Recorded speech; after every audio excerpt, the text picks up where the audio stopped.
বাংলাদেশে আমি ইন্ডিয়ার হাই কমিশন হিসেবে আজ থেকে আমার কাজটা আরম্ভ হল।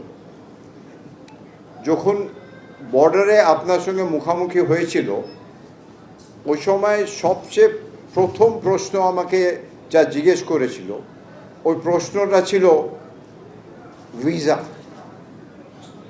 ভিসার কি হবে।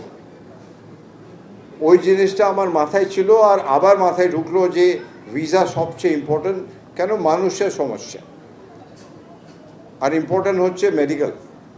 তাই জন্য আজকে প্রথমে আমি পুরো ঘুরে দেখলাম আর খুবই ভালো লাগলো যে অনেকদের সঙ্গে আমার একটা ডিসকাশন হলো, ওদের কি সমস্যা আছে। অনেক বাচ্চারাও এসেছিলেন।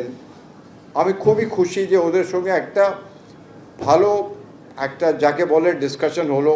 ওরাও অনেক সাজেশন দিল। ওই সাজেশনটা আমি আমাদের অফিসারকে বললাম যে এটা ভালো সাজেশন। অনেক বাচ্চারা আসে, বাচ্চার জন্য একটা আলাদা ঘর দরকার, আলাদা ঘর যেখানটা টয়স হবে, বাচ্চাদের জন্য কিছু খাওয়া দাওয়া হবে, কিছু ওইখানটা জল, পানীয় জল, মিন্স বাচ্চারা যার ভালোভাবে, কেন কি অনেক সমস্যা হয়, একটু যদি ওয়েট করতে হয় বাচ্চাদের জন্য অনেক সমস্যা হয়। যেন ওই জিনিসটা আমি বললাম আমার অফিসার থেকে। আর যারা হুইল চেয়ারে আছে ওদের জন্য র্যাম্পের যদি দরকার হয়। কিন্তু আমি মোটামুটি অনেক খুশি যে যা আমি ফ্যাসিলিটিটা দেখলাম সত্যি আমাকে ভাল লাগলো। আমাদের অনেক ফ্যাসিলিটি যে প্রাইভেট সেক্টরে আছে কলকাতায়, ওই সবচেয়ে আমি ভাবলাম যে এখানটা খুবই ভালো, কিন্তু সব জিনিসে একটা ইমপ্রুভমেন্ট করাই যায়। তাহলে আজকে আমি যা বললাম যে নর্মাল ট্যুরিস্ট ভিসা, ওই ওই ওই ট্যুরিস্ট ভিসা ওপেন যা নর্মালসি আছে ওইটা করে দিলাম। আর ওইটা আরম্ভ হবে 28 জুন থেকে। ওই নর্মাল ভিসা অপারেশন যাকে বলে for tourist visa. Medical visa তো এমার্জেন্সিতে আগে সাবমিট হতো, ওইটা চলবে। এখনই 5 জায়গা আমি নামটা পড়ে দিলাম, 5 সেন্টারে হবে।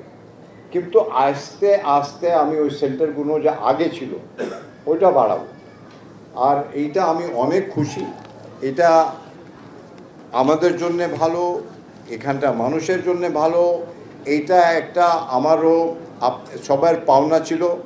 আর আমার পক্ষেও এটা যে প্রথম জিনিসটা আমি যা করলাম অ্যাজ এ হাই কমিশনার, এর আগে তো আমি করতে পারতাম না।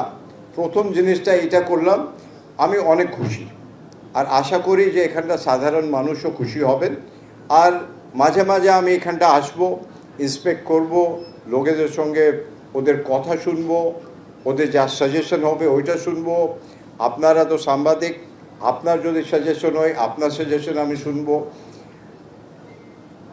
সব মিলে একটাই আছে যা সুবিধে, কেন অনেক মেডিকেল পেশেন্ট আসে, ওদের সবচেয়ে ভালো সুবিধে কিভাবে আমরা করতে পারি। কেন কি যার বাড়িতে রুগী আছে ওরাই জানে যে কষ্ট কি হয়, সাধারণ মানুষ বুঝতে পারবে না।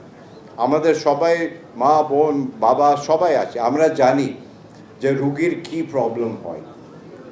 তাহলে এইটা সব নিয়ে আবার দেখা হবে। প্রথমে আমি ক্ষমা চেয়ে নিলাম যে আজকে বেশি কথা বলবো না।